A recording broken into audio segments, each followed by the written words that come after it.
ماشاء اللہ لا حول ولا قوۃ الا باللہ العلی العظیم. اعوذ باللہ من الشیطان الرجیم. بسم اللہ الرحمن الرحیم.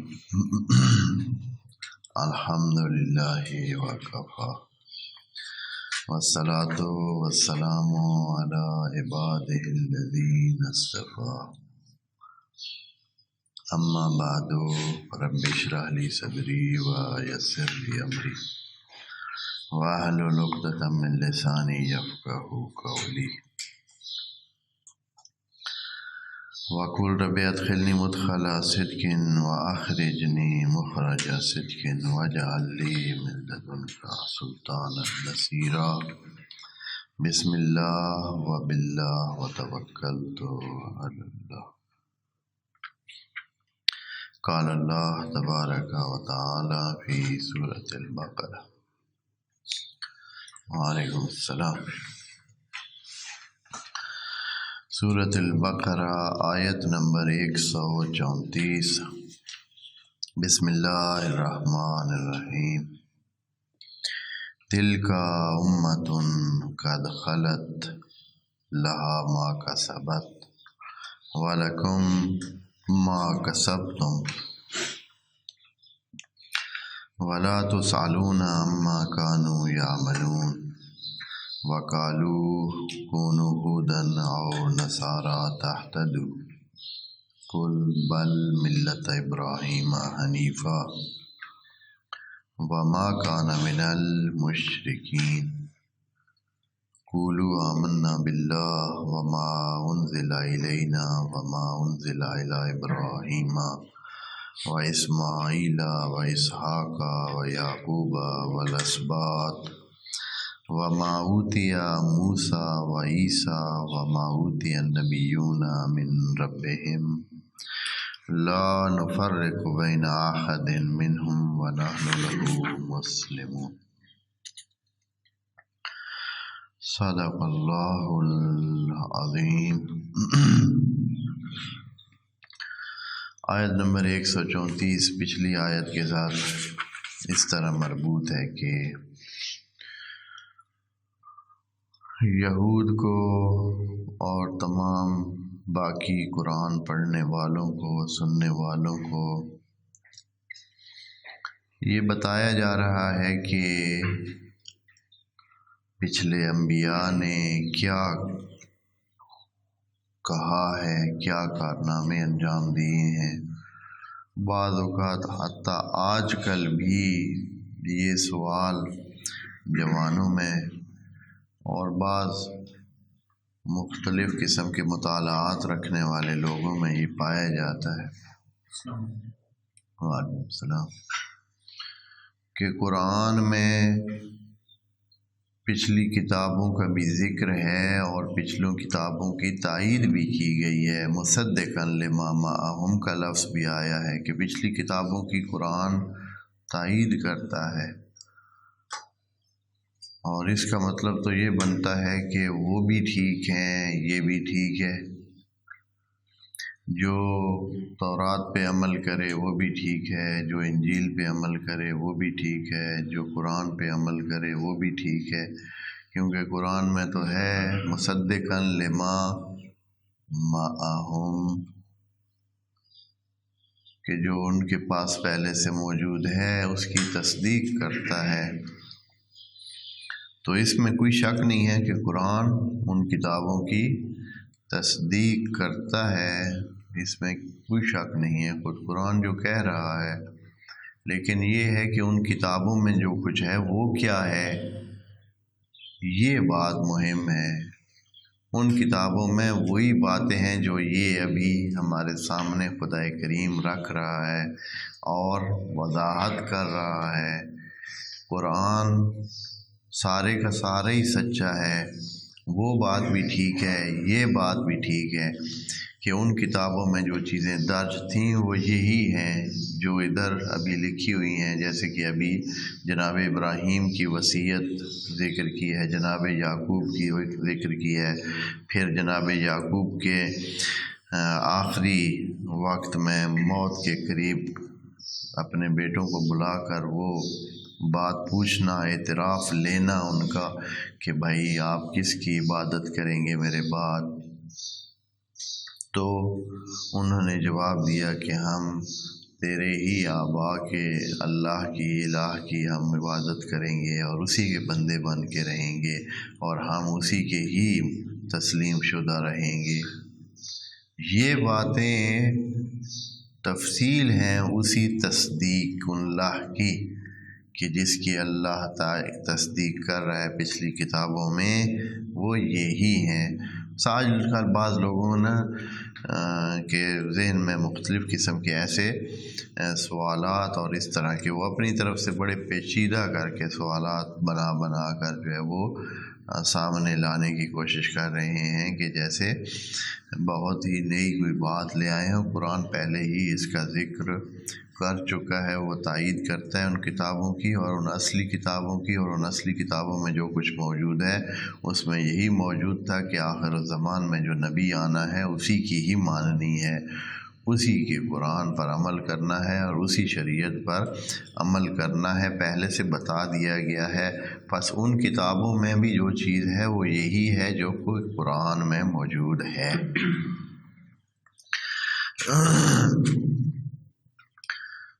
آیت نمبر 134 میں یہ بات کہی جا رہی ہے کہ اے اہل یہود، اے نئے مسلمانوں، اے اس دوران کے لوگوں، یعنی سارے ہی مخاطب ہیں، جن کے سامنے قرآن آ سکتا ہے وہ سارے ہی مخاطب ہیں۔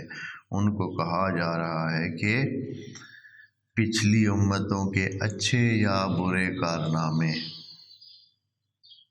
وہ ان کے تھے، جو انہوں نے کیا وہ پا لیں گے، انہوں نے جو کچھ یہاں زندگی میں پانا تھا وہ پا چکے،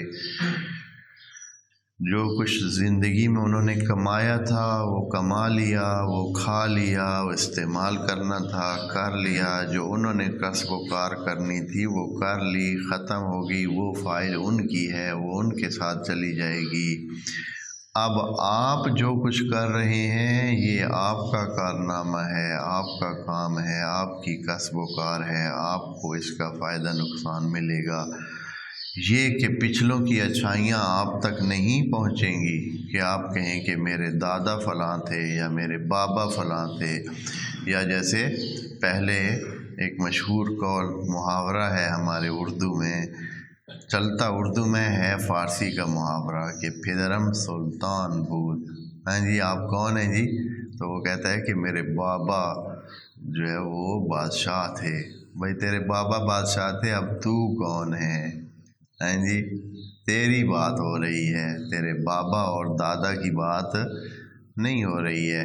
ہمارے ہاں تو یہاں ہر دوسرا بندہ جو ہے وہ کیا ہے جی، مطلب ہے بہت بڑے بڑے تقریباً سارے بادشاہوں کے بیٹے بن جاتے ہیں، کوئی بندہ نہیں رہتا ہے، کوئی راجپوت ہے، کوئی تاجپوت ہے، کوئی ناجپوت ہے، کوئی جو ہے وہ پتہ نہیں کیا پوت ہے، ہر کوئی ایک ایک پوت بنا ہوا ہے۔ تو اس قسم کی صورتحال ہے، اگر ان کو صحیح سے پیچھے لے جائیں تو سارے ہی بادشاہ کے بیٹے بنتے ہیں، اور ویسے ہم تو خود بھی قائل ہیں کہ جناب آدم جیسے بادشاہ کے بیٹے تو ہم بھی ہیں، تو سارے ہی جو ہے وہ بڑے بادشاہوں کے بیٹے ہیں اور کوئی بھی کم نہیں ہے، سارے ہی فل پیکج والے ہیں۔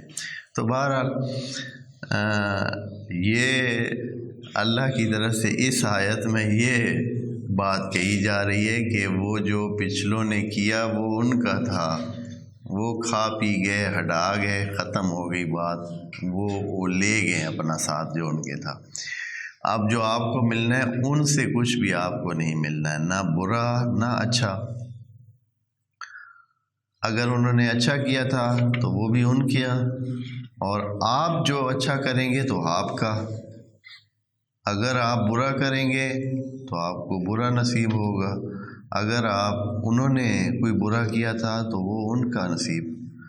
یہی آیت کہہ رہی ہے، کہتے ہیں کہ یہ پچھلی جو باتیں بتائی گئی ہیں ان کو آخر میں بند لگانے کے لیے کہ پچھلوں کی اچھائیاں تھیں، جناب ابراہیم کی اچھائیوں کے قصیدے ذکر کیے ہیں کہ کیا اچھا تھا، ہم نے ان کو امام کا درجہ دیا، جناب اسماعیل کس انداز میں ان کے ساتھ مل کر وہ بندگی کے کون سے جو ہے وہ زینے طے کر رہے تھے۔ تو یہ بڑی بڑی سلسلے تھے ان کے، اس میں کوئی شک نہیں ہے، جناب یعقوب، جناب اسحاق اور باقی جو، لیکن یہ ان کے تھے۔ اب آپ کہیں نا کہ ہمارے وہ دادا لگتے تھے تو ٹھیک ہے ہیں جی، جسمانی طور پر، اور یہ جو نسل در نسل کا سلسلہ ہے اس میں بالکل ایسے ہی ہے کہ وہ آپ کے دادا تھے، لیکن ان کے اعمال آپ کے اعمال نہیں ہو سکتے ہیں، ان کی نیات اور ان کے علم کا درجہ، ان کے کردار کا درجہ وہ آپ کو نہیں مل سکتا ہے کہ بھائی ٹھیک ہے چونکہ دادا تھے تو اب یہاں ہر چند بعض معاشروں میں یہ ہے کہ بابا حکیم ہے تو بچہ خود بخود ہی جماندرو ہی حکیم پیدا ہوتا ہے۔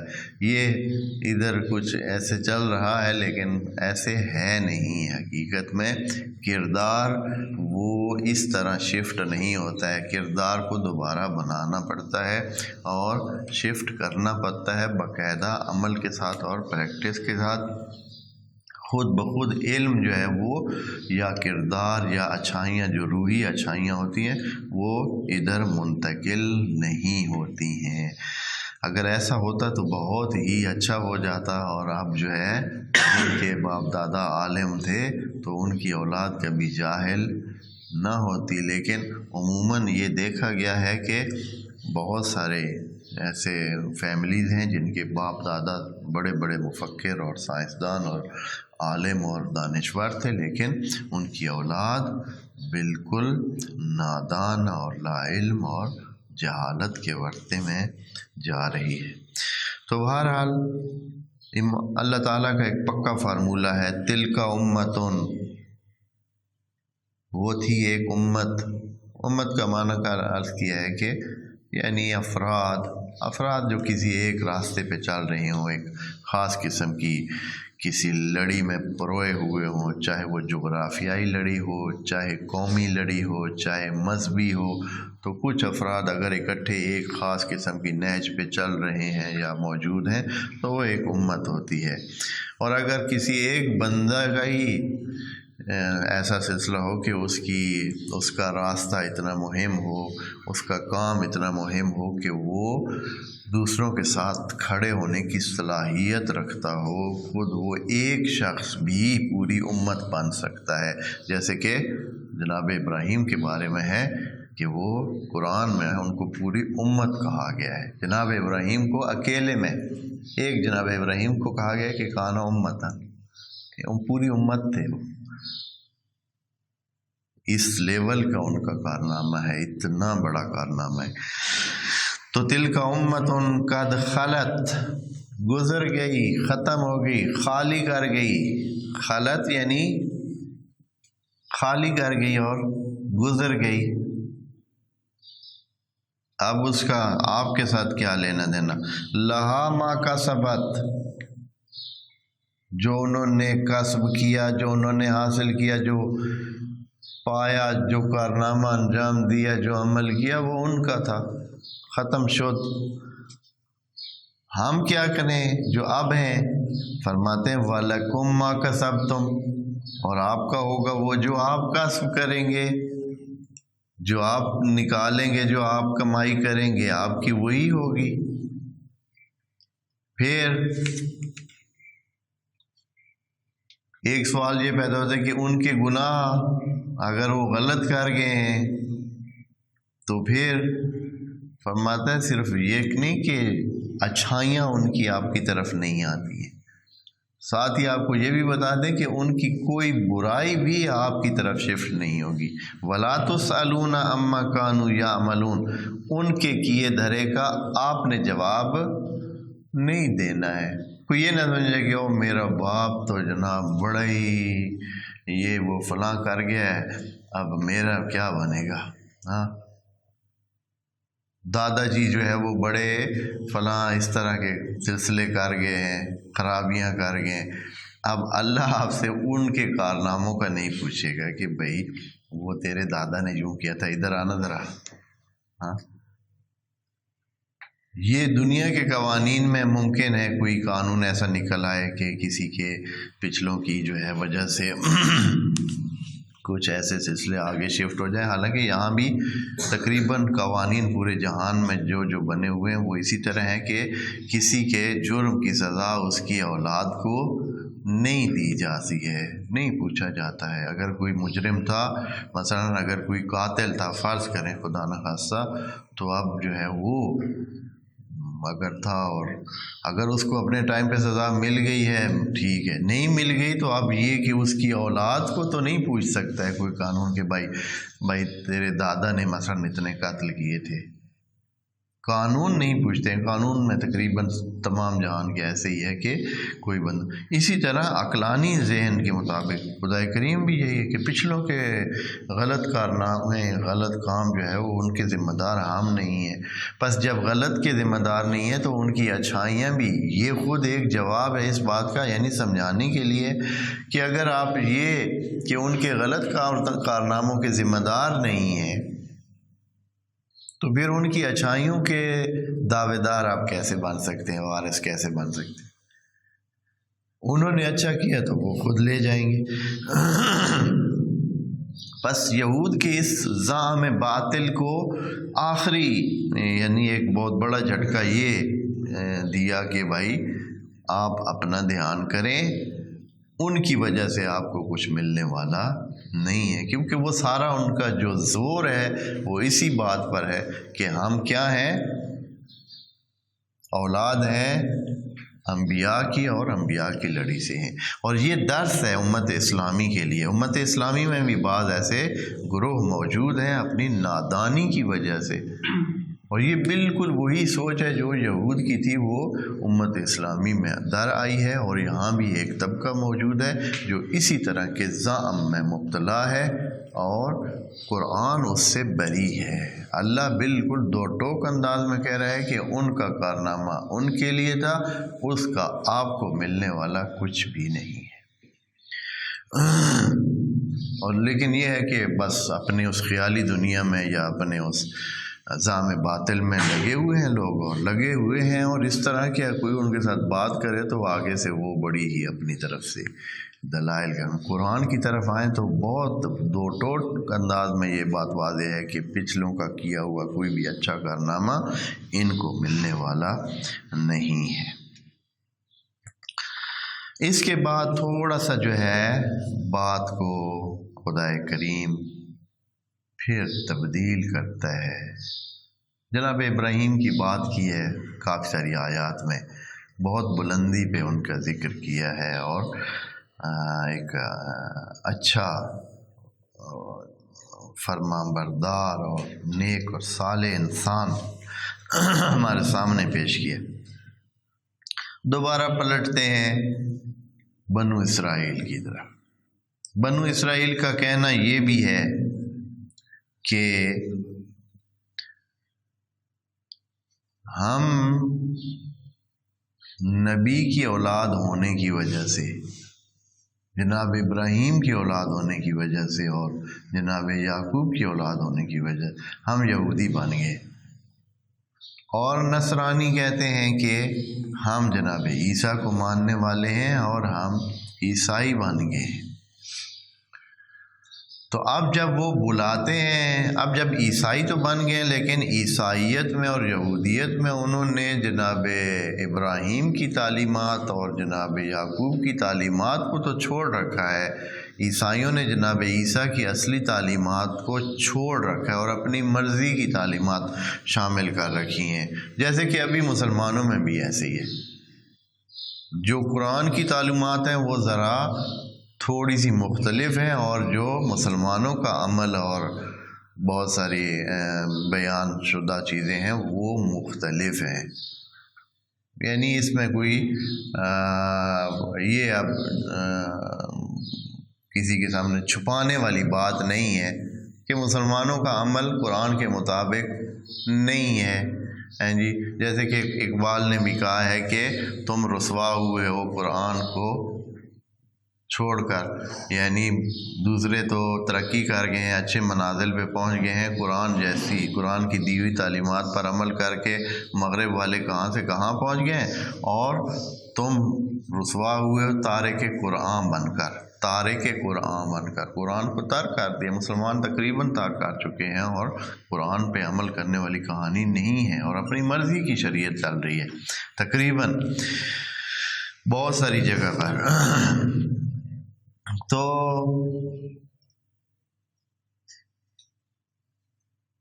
انہوں نے کیا شروع کیا دعویٰ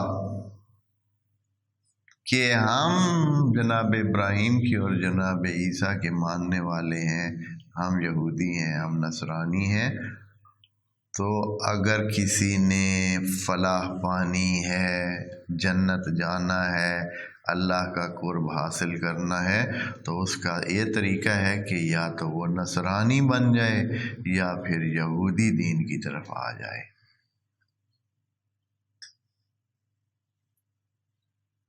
اب ان کا دعویٰ ایسا کہ خود کو نسبت دے رہے ہیں ادھر، دین انہوں نے حاصل کر کے یہودیت بنا دی، نصرانیت بنا دی، ٹھیک ہے جی۔ اب وہ کہتے ہیں کہ اگر آپ نے دین حق پہ آنا ہے تو یا یہودی بن جائیں یا نصرانی بن جائیں۔ اب یہاں اللہ نے بڑے ظریف انداز میں اور باریک انداز میں کیا کیا ہے، ایک جملے کے ساتھ ان کی اس بات کو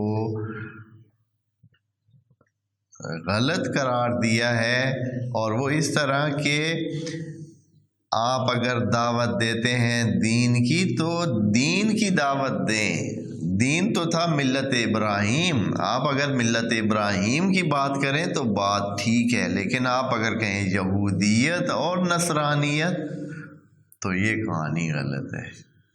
اس لیے ایک جملے میں دو باتیں کر دیں، ایک تو موجودہ یہودیت اور نصرانیت کو دین سے ہٹی ہوئی چیز قرار دے دیا،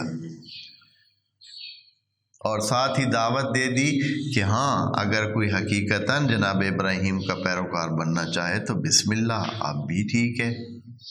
اور ہم مسلمانوں کو تو اللہ نے کہا ہی ہے کہ وَاتَّبِعُوا مِلَّةَ إِبْرَاهِيمَ حنیفہ، یا جناب نبی کو کہا ہے کہ وَاتَّبِعْ مِلَّةَ إِبْرَاهِيمَ حنیفہ، کئی آیات میں یہ چیزیں موجود ہیں۔ ملت ابراہیم تو آج بھی خدائے کریم کی مد نظر ہے اور صراط مستقیم ہے وہ، تو یہاں بھی فرما رہے ہیں وَقَالُوا، ان کا کہنا یہ ہے، کونو، اور مسلم میں یہ کہنے والے کون ہیں، چونکہ بات جو ہے اس بات سے پتہ چل رہا ہے کہ وہی ہے۔ کالو کونو ہودن، آپ ہود یعنی یہودی بن جائیں، ہود بن جائیں، یعنی یہ تاریخ کے اس میں نا مختلف نام ان کے آئے ہیں، تو ان میں سے ہود یعنی یہودی بننا، ہودن، اور نصارا جمع ہے یہ ہادی کی، یا جو انہوں نے اپنا جو انہوں نے ہادبا نام رکھا ہوا تھا اپنا، تو ان کی جمع ہے ہود، جیسے سود ہوتا ہے، اسود کی جمع سود، احود کی جمع ہود، اور نصارا یا نصارا، نصرانی، ایک نصارا جمع اس کی بن جاتی ہے، نصارا میں سے بن جائیں یا ہود میں سے بن جائیں تو پھر کیا کر جائیں گے آپ، تہتدوا، تو بڑی ہدایت پا جائیں گے آپ۔ تو یہاں خدا کریم نے ان کی بات کو اگنور کیا، جناب نبی سے خطاب کیا اور کہا کل، آپ یوں کہیں، بل ملت ابراہیم حنیفہ۔ آپ جانتے ہیں نا کہ بل کیا ہے، بل کا کام کیا ہوتا ہے، اضراب، ہیں جی، پچھلی بات کو خود ایک بل کاٹ دیتا ہے، یعنی اس کو چھوڑیں، جو وہ کہتے ہیں اس کو تو چھوڑیں، کیا، ملت ابراہیم حنیفہ، یعنی چلیں اتبعوا ملت ابراہیم حنیفہ، اے نبی آپ مومنوں کو کہیں کہ آپ ملت ابراہیم حنیف کی طرف چلیں۔ یہ جو یہودیت ہے موجودہ یا نصرانیت ہے موجودہ، یہ ملت ابراہیمی پر نہیں ہے، آپ ملت ابراہیمی پر چلیں، کوئی حرج بھی نہیں ہے۔ یعنی ایک ہی جملے میں کئی باتیں شامل کر دی ہیں کہ ساتھ یہ بھی کہا ہے کہ ہم ملت ابراہیم کی احترام بھی کرتے ہیں، آج بھی وہ ہمارے نزدیک دین مبین ہے۔ دوسرا یہ ہے کہ یہ بھی بتا دیا ساتھ ہی کہ یہ جو لوگ دعویٰ کر رہے ہیں کہ وہ ملت ابراہیمی پر چل رہے ہیں اور اس دین کے دیندار ہیں، تو یہ بات بھی غلط ہے، وہ اس پر نہیں ہے۔ ملت ابراہیم پر چلنے کا تو ہم بھی کہتے ہیں، ملت ابراہیم حنیفہ وما کان من المشرکین، اور واضح ہے کہ اس کا جو سب سے بڑا شاخسانہ تھا ملت ابراہیم کا، جو بڑی علامت تھی اس کی اور اس کا تاج تھا سر کا، وہ کیا تھا کہ دین توحید تھا اور شرک سے ہر قسم کی دوری برتتا تھا۔ جناب ابراہیم کے کارناموں میں بھی توحید کی داستان ہے۔ خوب اب جو ہے ملت ابراہیم کی ہے، اللہ تھوڑی سی تشریح فرما دیں۔ اب جو ملت ابراہیم کا نام آیا ہے تو اس میں ہے کیا کیا چیز شامل؟ پہلے خطاب کیا ہے جناب نبی کو، کل ان کو کہہ دے، یعنی مسلمانوں کو بتا دے یا جو بھی سننے والے مخاطبین ہیں ان کو بتا دے کہ ملت ابراہیم پر چلنا ہے، اور پھر اب دوبارہ اس کی وضاحت کے لیے کہتا ہے کہ یوں کہیں سب مل کر، یعنی اے مسلمانوں آپ اپنا قول یہ بنائیں، یہ بات کہیں، یہودیت کو چھوڑیں، نصرانیت کو چھوڑیں، انہوں نے تو اپنا ایک نیا دین بنا رکھا ہے، جو دین ہے وہ یہ ہے۔ آپ نے اگر کہنا ہے پچھلوں کو بھی شامل کرنا ہے، پچھلے ادیان کو بھی ماننا ہے، تو اس انداز میں آپ بات کریں۔ کیا کہیں؟ قولو کہیں آمنا باللہ، پہلے اظہار توحید کریں کہ ہم مومن ہوئے اللہ پر ایمان لے آئے، اور کیا وما انزل الینا، اور وہ جو ہماری طرف نازل ہوا، یہاں کہا الینا، ایک اس کو بتاتا ہوں ابھی، الینا ما اور علینا، بعض اوقات نبی کے لیے کہا گیا کہ علیکا، ہم نے نازل کیا علیکا، اور یہاں ہے الینا، تو ان دو میں کیا فرق ہے؟ الینا میں اور علینا، انزل علینا و انزل الینا، تو ان میں کیا فرق ہے؟ فرق یہ ہے کہ جب بات صرف آپ تک آئی ہے کہ آپ نے عمل کرنا ہے، صرف آپ تک ہے، آگے پہنچانا وہ رسالت کا کام ہے، تو پھر آئے گا انزل الینا، بس ہم تک آئی اور بات ختم ہو گئی۔ لیکن اگر ہو علا کے ساتھ تو اس کا مطلب یہ ہے کہ یہ ایک وزن ہے، یہ ایک بھار ہے، اوپر ہے، اس کا مطلب ہے اس کو آگے پہنچانا ہے۔ الینا یعنی جیسے یہ ہے الینا، ہم تک آ کے بات رک جاتی ہے، اور جب آپ کے اوپر ہو علینا تو پھر آپ نے کیا کرنا ہے؟ آگے پہنچانا ہے اس کو۔ تو یہ بہت دقت کے ساتھ آپ توجہ کریں، بعض اوقات ایک ہی آیت میں دو دفعہ یہ بات، ایک جگہ الینا کہا ہے، دوسری جگہ علینا کہا ہے۔ جہاں الینا کہا ہے وہ بات ہے جو نبی تک ہے، نبی نے خود کرنی ہے، اور جو علینا کی بات ہے وہ بات ہے جو آگے اس نے دوسروں تک بھی پہنچانی۔ تو یہاں کیا ہے؟ قولوا آمنا باللہ وما انزل الینا، مسلمان ہے نا، کیونکہ مسلمانوں نے کہنا ہے۔ اب مسلمانوں تک جو چیز بات آئی ہے وہ کیا ہے؟ خود ان کی ذمہ داری ہے، اب وہ رسول تو نہیں ہے، وہ نبی تو نہیں ہے کہ آگے بات چلائیں، آگے پہنچانا نبی کا کام ہے، ان کا کام یہ ہے کہ وہ خود عمل کریں۔ جیسے ہم مسلمان ہیں، ہمارا کام ہے ہم تک جو آئی چیز ہے تو وہ ہمیں خود عمل کرنا ہے۔ وما انزل الینا وما انزل الی ابراہیم، جو جناب ابراہیم پر آئی اور انہوں نے عمل کیا، و جناب اسماعیل پر، و جناب اسحاق پر، و جناب یعقوب پر، اور ان کی نسلوں پر، ان کے بیٹوں پر جو آئی اور انہوں نے عمل کر دیا، ہم اس سب کو مانتے ہیں۔ انہوں نے کیا، انہوں نے عمل کر کے دکھا دیا۔ خوب یہ اس کی بات ہے جو ان کی اپنی ذمہ داریاں تھیں۔ وما اوتی موسیٰ و عیسیٰ، اور وہ جو کچھ دیا گیا جناب موسیٰ کو اور جناب عیسیٰ کو۔ اب یہاں ایک اور بات آ گئی ہے، الایتاء اور انزال۔ پہلی بات تھی انزال، دوسری بات ہے ایتاء۔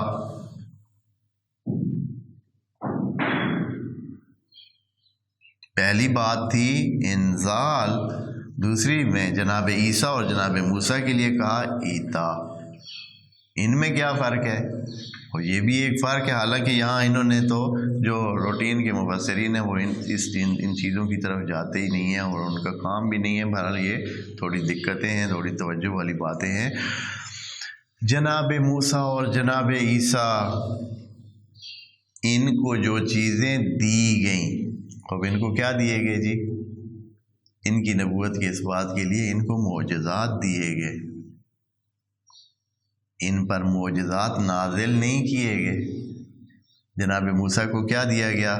وہ جو سانپ بنتا تھا عصا ان کا، اور انہوں نے کتنے معجزات، ہاں وہ دریا کو دو نیم کرنا یا بہت سارے دوسری جو ظاہری معجزات ہیں، وہ سارے کے سارے دیے گئے، ان کو نازل نہیں کیے گئے۔ جناب عیسیٰ کو، اب جناب عیسیٰ کو بھی اسی طرح خود معجزے کے ذریعے پیدا کیا گیا، پھر ان کو وہاں ہی کتاب، ان معجزانہ انداز میں کتاب ان کو پہلے سے دی گئی، ادھر ہی دی گئی، نیچے ہی دی گئی، نازل نہیں کی گئی۔ اسی طرح ان کو جو زندہ کرنے کے اور مریضوں کو شفا دینے کے معجزات، وہ سارے کے سارے ان کو دیے گئے، یہاں سے دیے گئے، نازل نہیں کیے گئے۔ معجزات ان پر جو تھے وہ نازل نہیں کیے گئے۔ معجزات نازل نہیں ہوتے ہیں، وحی نازل ہوتی ہے۔ تو یہاں دیکھیں نا، اوپر انزال کی بات ہے، نیچے جناب موسیٰ اور عیسیٰ کی بات ہے۔ تو اور جناب ابراہیم کو کیا، ان پر تو کیا ہوتی تھی؟ وحی کے ذریعے جو چیز بھی اللہ کے ساتھ ان کا سلسلہ ہوتا تھا وہ نازل ہوتا تھا۔ ان کو معجزات دکھانے کے لیے دیے نہیں گئے، ان کو بتایا گیا، کہا گیا، نازل کیا گیا ان پر جو۔ تو دیکھیں تھوڑی سی ایک ہی آیت میں اگر تھوڑی سی مختلف بات ہے تو صرف اس کو دکھانے کے لیے اس کا فعل تبدیل کر دیا کہ بھائی یہ بات ان کی مختلف ہے، ان کی بات مختلف ہے، وَإِلَّا ان کو بھی ان کے ساتھ شامل کر دیتے نا۔ وَمَا أُنزِلَ إِلَىٰ إِبْرَاهِيمَ وَإِسْمَاعِيلَ وَإِسْحَاقَ وَيَعْقُوبَ وَمُوسَىٰ وَعِيسَىٰ، سب کو ایک ہی لڑی میں گن ہی دیتے نا، لیکن نہیں، تبدیل کر دیا۔ اور دیکھیں وَمَا أُوتِيَ مُوسَىٰ وَعِيسَىٰ وَمَا أُوتِيَ النَّبِيُّونَ مِن ربہم، اور باقی نبیوں کو جو دیا گیا، اس کا مطلب ہے باقی نبیوں پر بھی انزال نہیں کی گئی کوئی چیز، ان کو بھی دی گئی، ان کو بھی جو کچھ دیا گیا۔ کیونکہ یہاں ذکر نہیں ہے تو ہم کیا ذکر کر سکتے ہیں؟ جو کچھ ان کو دیا گیا باقی نبیوں کو، چاہے کرامات کی صورت میں، چاہے معجزات کی صورت میں، جیسے بھی جو کچھ دیا۔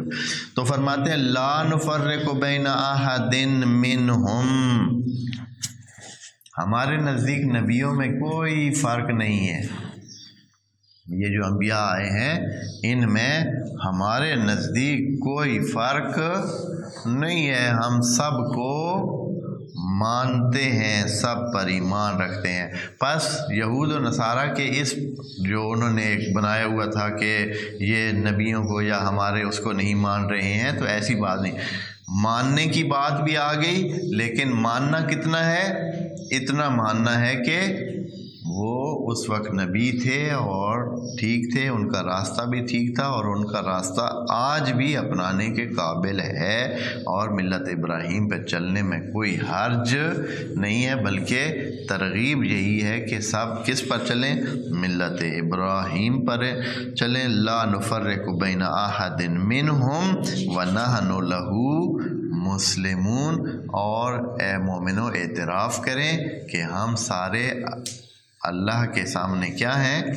تسلیم ہیں، سب کے سب تسلیم ہیں۔ اچھا، اس کے بعد یہ آیت بھی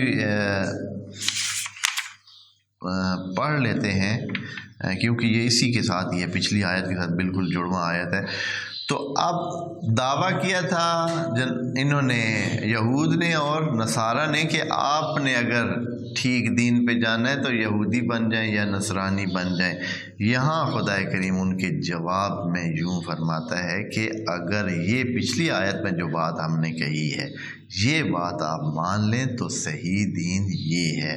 فَإِنْ آمَنُوا، آپ ان کو کہیں، یہ مومنوں کو بولا جا رہا ہے کہ وہ لوگ جو آپ کو کہہ رہے تھے کہ یہودی یا نصرانی بن جائیں، فَإِنْ آمَنُوا بِمِثْلِ مَا آمَنْتُمْ، جیسے آپ لوگ ایمان لے آئے ہیں، کہ اللہ پہ ایمان لے آئے ہیں، اللہ کے رسول پہ ایمان لے آئے ہیں، چونکہ مَا الیکم وہی ہو جاتا ہے۔ فَقَدِ اهْتَدَوْا، اگر اس قسم کا ایمان لے آتے ہیں جو اس پچھلی آیت نمبر 136 میں ذکر ہے، تو پھر تو یہ ہدایت پا جائیں گے۔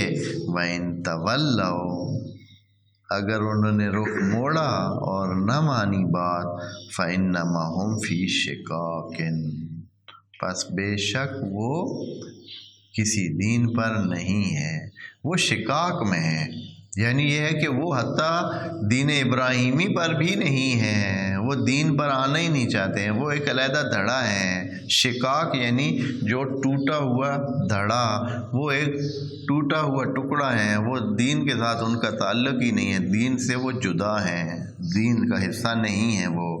فَسَيَكْفِيكَهُمُ اللَّهُ، اور اے نبی، اور فَسَيَكْفِيكَ، یہ بڑا لمبا سارا لفظ ہے، کئی اس میں ضمیریں ہیں جی، مخاطب بھی ہے، مفعول بھی ہے اور دوسری بھی ہے۔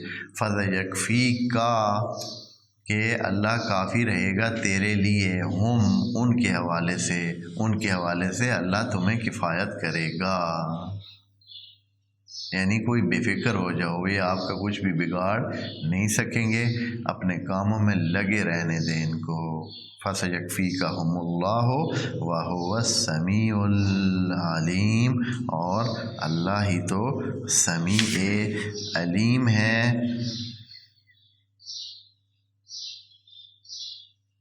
اچھا، اس کے بعد اس کی دوبارہ جو ہے